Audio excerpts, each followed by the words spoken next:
Muito boa noite, Brasil. Aqui na Rede Brasil de Televisão, mais um programa Papo Reto Sem Mimimi. No dia de hoje, nós vamos receber uma convidada muito especial. Eu poderia dizer, a mulher coragem do Brasil. A mulher que desafiou os poderes constituídos justamente com o argumento de fazer justiça e cumprir a lei.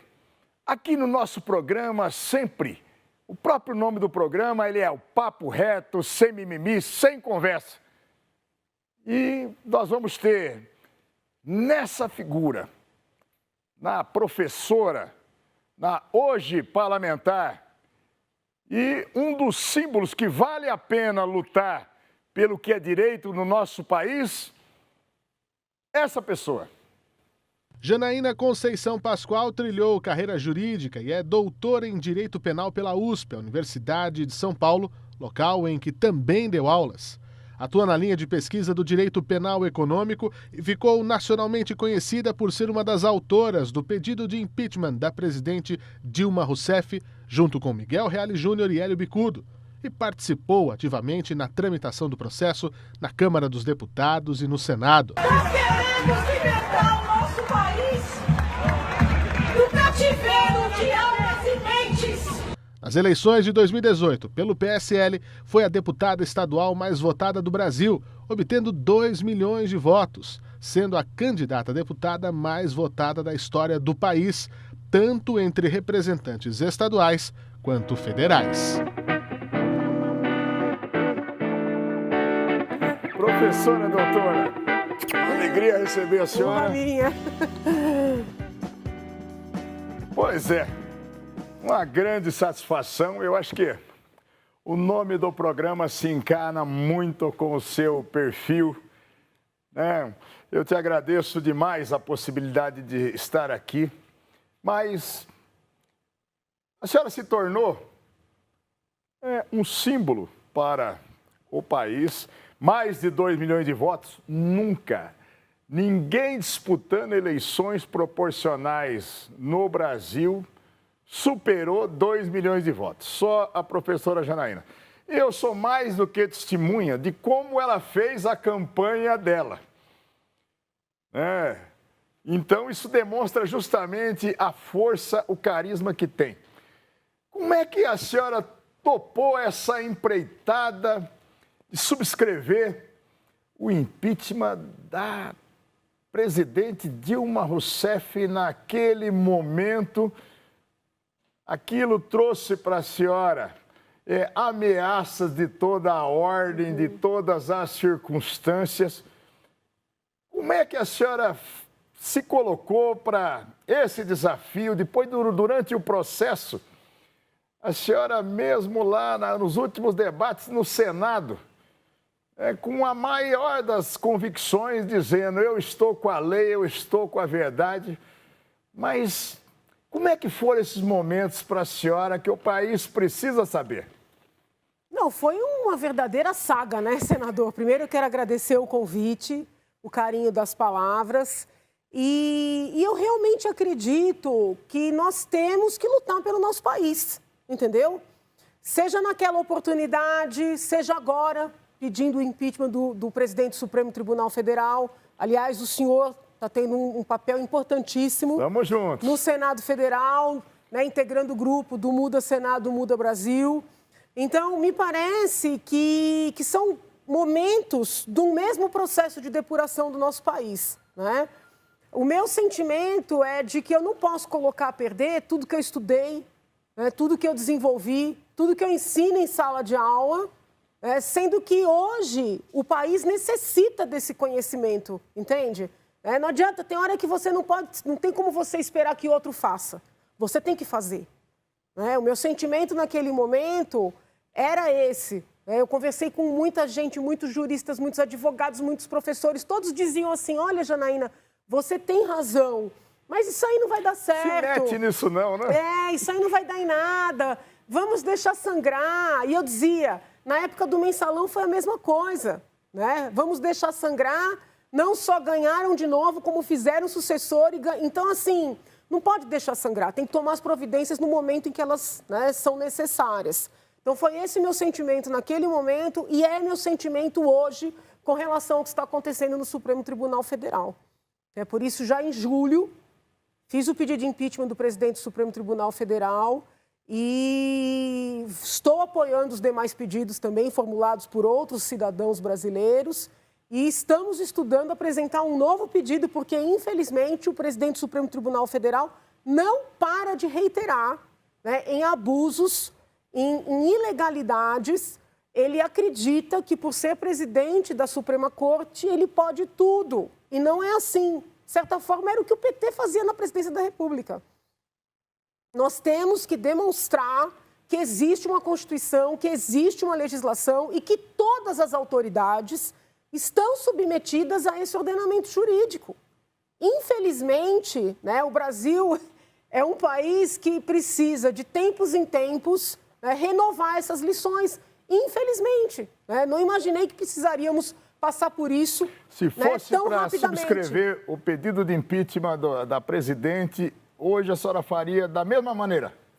Faria. Eu assinaria novamente porque eu acho que foi determinante para o país poder chegar até onde chegou, entendeu? E é só ver os posicionamentos dos apoiadores da presidente, né? Eles são favoráveis a todo tipo de desvalorização da vida, de cidadania, né? de país mesmo. Então, eu acho que foi importante, faria tudo de novo. Eu sou uma das testemunhas ou atores que a senhora pensou muito para ir às urnas, para entrar, na política. A senhora imaginava, e a senhora fez uma campanha, como eu disse aqui na abertura do programa, a senhora dizendo às pessoas que era candidata, mas sem milhões de recursos, sem arroubos de nada. A senhora imaginava que teria essa votação estrondosa? A senhora tinha ciência que a senhora tinha ganho tanta confiança do cidadão? No Estado de São Paulo, se fosse uma eleição de caráter nacional, não seria diferente. A senhora tinha essa noção no momento que topou ir às urnas e nos últimos momentos? Nos últimos momentos, senhor. Eu lembro quando eu telefonei para o senhor, falou, olha, vamos tentar. Não imaginava, senador. Realmente. Aumentou a sua responsabilidade? Aumentou minha coragem. Porque eu sempre fui uma pessoa com responsabilidade, senso, sim, de responsabilidade. Mas essa votação me dá força. Toda vez que alguém diz, não, mas isso é difícil, não vai por aí, não diga isso, eu me sinto fortalecida, você entende? Porque eu digo o seguinte, não sou só eu, são mais de 2 milhões. Né? Então, essa votação me dá força, eu sinto com legitimidade. A senhora puxou a eleição de mais 8 deputados dentro do partido, né? E a senhora aceitou como um desafio disputar a presidência da Assembleia, mas ali a senhora já deve ter percebido que os jogos partidários são um pouco diferentes do que a população espera. Se fizesse uma eleição direta com a população para a presidência da Assembleia, a senhora ganharia disparada. Dentro do jogo político, me parece que a classe política ficou com medo de ter a senhora sentada na presidência da Assembleia. É uma sensação que nós tivemos de fora ou foi uma realidade? Fala, olha, com ela não tem acordo, com ela vai ser o que é certo? Veja, senador, eu faria lá um enxugamento, né? porque eu acho que tem muitos cargos ali que podem ser extintos. Eu, inclusive, fiz projetos para extinguir, né, para extinguir o NAI, que é um departamento que tem uma série de funcionários ali, nem todos com aproveitamento, né? Se tentar reuni-los vai ser difícil. Eu fiz um projeto para extinguir a terceira e a quarta secretarias, a segunda, terceira e a quarta vice-presidências, que não tem uma finalidade, não tem uma função, a não ser ter cargos ali, penduricalhos. Sim. Então, eu tomaria essas medidas, vamos dizer assim, de austeridade, que eu acho que geraria uma economia boa para o contribuinte, né? Então, talvez, e eu não escondi isso de ninguém, porque eu falei, não adianta você ser eleito e depois tentar realizar. É melhor falar a verdade, né? Para ninguém dizer, olha, me enganou, não disse que ia fazer isso. Então, eu acho que você tem que falar o que você pretende fazer, entendeu? Não escondi isso de ninguém. Então, eu acho que esse temor, eles tinham, se é que tinham razão para ter, porque eu ia fazer mesmo. Eu acredito que eles tinham uma ideia da minha pessoa no trato diferente do que eu sou. Porque como as pessoas me viam no processo, muitas vezes brava, a ideia que tinha é que eu sou assim 24 horas por dia. Eu não sou assim, eu sou muito firme nas minhas convicções. Mas eu não destrato as pessoas, eu nunca fui agressiva, né? Mesmo com quem está numa sigla com a qual eu tenho uma incompatibilidade absoluta, eu não sou uma pessoa agressiva. E eles tinham essa imagem de mim. Muitos até dizem, nossa, doutora, a senhora é diferente do que a gente imaginava, entendeu? Então, com relação a uma austeridade na administração, realmente eu seria mesmo e sou. Mas no trato, no respeito à ideia diferente, isso aí não faz parte do meu modo de ser, entendeu? Mas a senhora hoje está realizada no exercício da democracia plena, representando 2 milhões de pessoas? Eu estou muito feliz, muito feliz. Ainda bem que eu ouvi o senhor, né, que falou, Janaína, concorra. E eu dizia não. Eu estou feliz porque eu acho que eu estou sendo útil. Eu me sinto útil, sabe? É claro que a gente não consegue fazer tudo o que a gente quer, né? Você vê coisa triste o dia inteiro. A advocacia, a gente lida com conflitos, mas às vezes é um conflito, são 2 conflitos. Ali na Assembleia é tristeza o tempo inteiro, é gente que não consegue um tratamento, é gente que não consegue, sabe, coisas básicas. Então aquilo te dá um desespero. E quando vai, né? pedir para o político já é a última instância, então, né? é uma situação já difícil. Já passou por todos os órgãos. Isso, e por outro lado, nós também temos restrições, porque eu não posso me meter numa situação particular. Todas as medidas que o político pode tomar, elas devem atender o coletivo. Mas, ainda assim, com todas as limitações, eu acho que eu estou sendo útil, né? Fiscalizando os projetos, melhorando os projetos, apresentando projetos, entende? E então, não me arrependo nem um minuto. Agradeço o incentivo. Nós vamos para um rápido intervalo, e aqui é rápido mesmo, e nós vamos voltar com esse papo reto com a doutora Janaína Pascoal. Essa mulher, coragem, o parlamentar mais votado na história do Brasil. É um minutinho e nós já voltamos.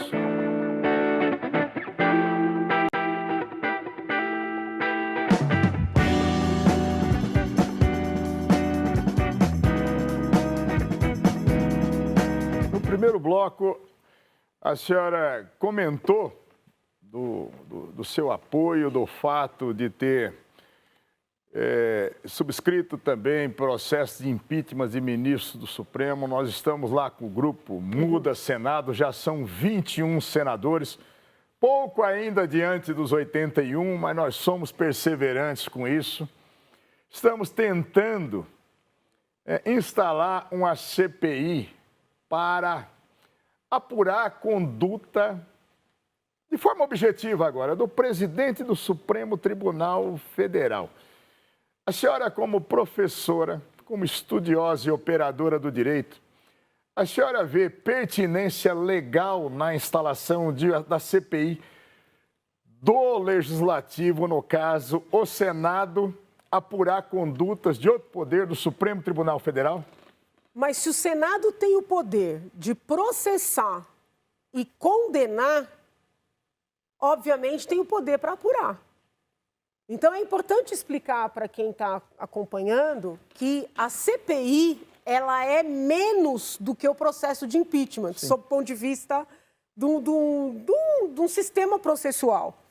Se o Senado é a autoridade competente para instalar um processo e afastar, ou seja, condenar por um crime de responsabilidade um ministro do Supremo Tribunal Federal, por óbvio, tem competência para investigar, que é o que vai ser feito numa CPI.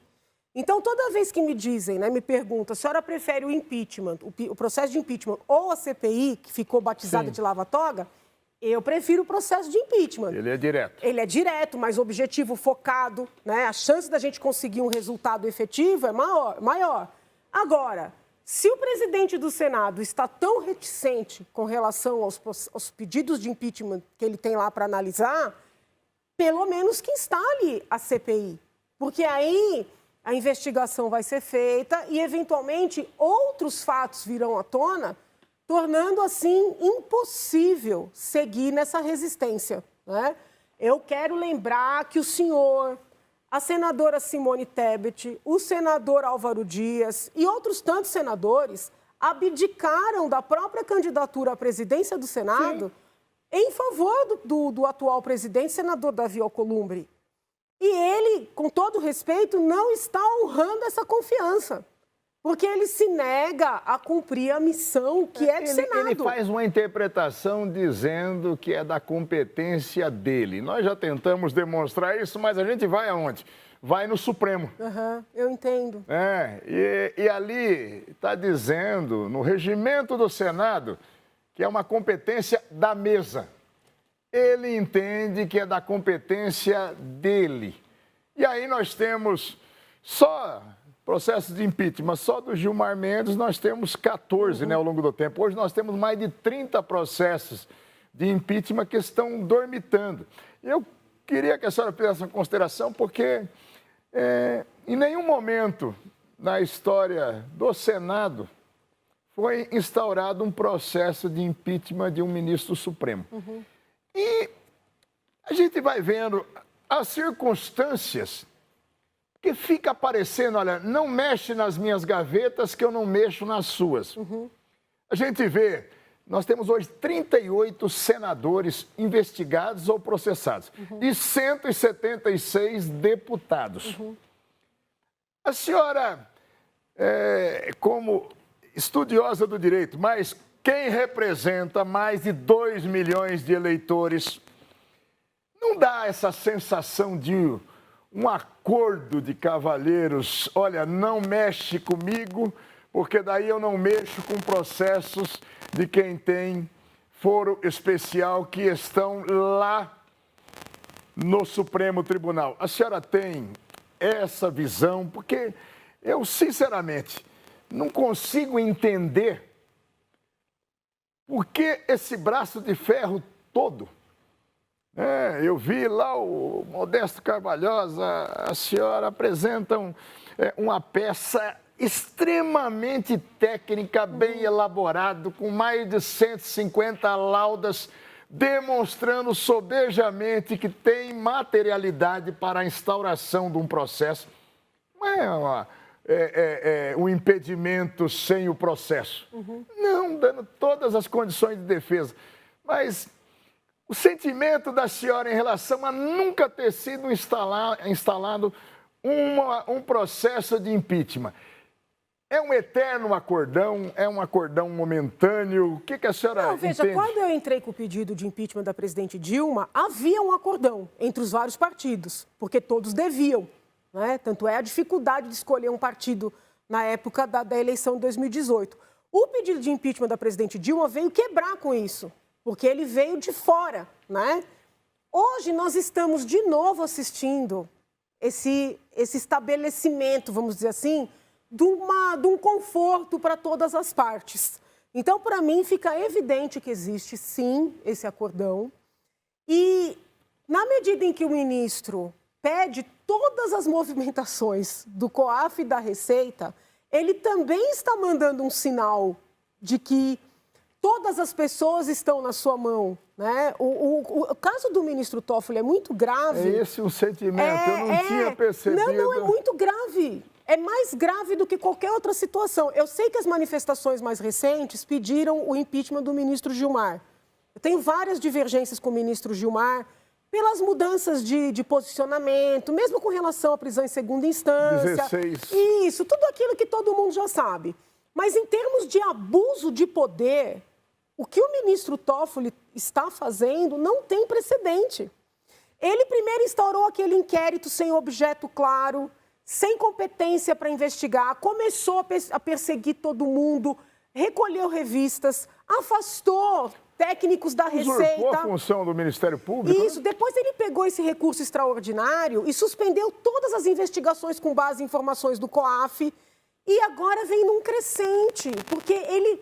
Olha que coisa interessante, ele disse que outros funcionários estavam exorbitando por terem acesso a essas informações. Afastou, puniu, suspendeu. Mas ele, pessoalmente, quis ter acesso a todas as investigações de maneira universal.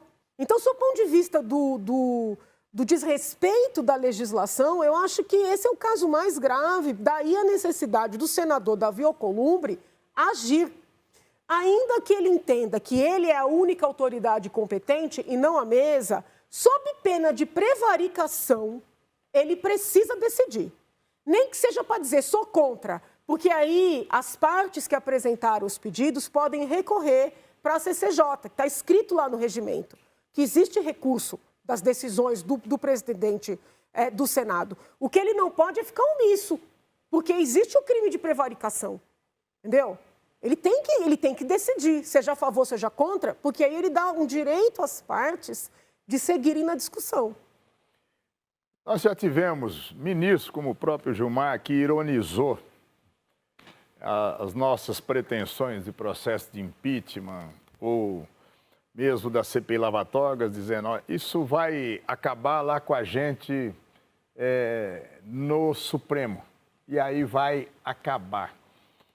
A senhora vê isso como um deboche da justiça brasileira? Porque a gente tem 11 ministros ali que... A Corte Suprema do Brasil, a gente tem uma expectativa sempre. Eu sempre fui meio bobão, sonhador. Eu era um policial. Então, eu sempre vi na figura, na instituição, no Poder Judiciário, no Ministério Público, uma força e dizendo, olha, pode ter uma conduta que se desvie aqui, mas a instituição não.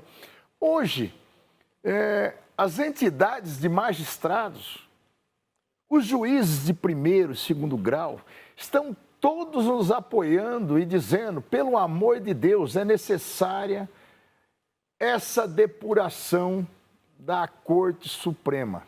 O que a senhora daria de conselho para o povo brasileiro para promover a democrática mobilização nesse momento? Nós estamos fazendo, mas quando a professora Janaína fala para a população, o crédito é muito maior. Então, o conselho que a senhora dá para o Brasil? O conselho é sempre de urbanidade. Então, escreva para o seu senador.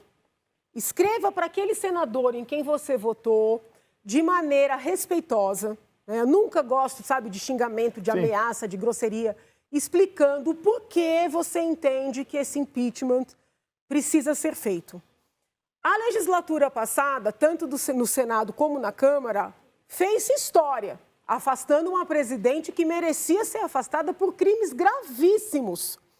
Hoje, nós podemos fazer história novamente. Esta legislatura do Senado Federal pode fazer história instalando e efetivando o processo para afastar o presidente do Supremo Tribunal Federal. Infelizmente, ele deu causa, ele está dando causa e ele procura fazer crer que o problema da população é com o Supremo. Então, esse é um outro pedido que eu faço.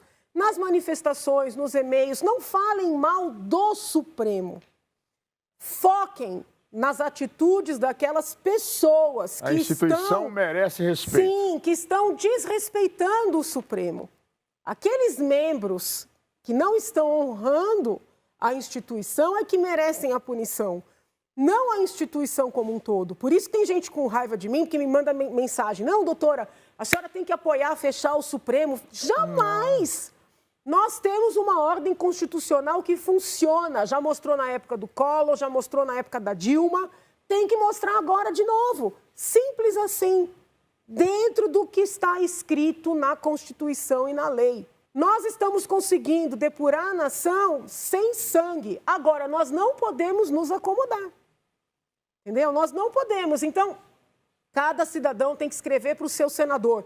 E o povo do Amapá tem que escrever para o presidente do Senado.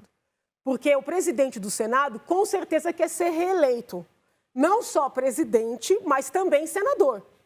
E se ele é do Amapá, é o povo do Amapá que vai colocá-lo lá novamente ou não. Por isso é que eu estou pedindo a ajuda do povo do Amapá. Se o presidente Davi Alcolumbre é contra, ele que despache para a gente poder recorrer. O que não pode é inviabilizar o funcionamento da casa, que é o que ele está fazendo. Bom, gente, como diz o caipira na minha Venceslau, o tempo ruge. Aqui com a professora Janaína nós passaríamos horas. Eu fiz questão absoluta que ela estivesse aqui conosco, vocês perceberam. Ela sabe o que está falando e fala com convicção.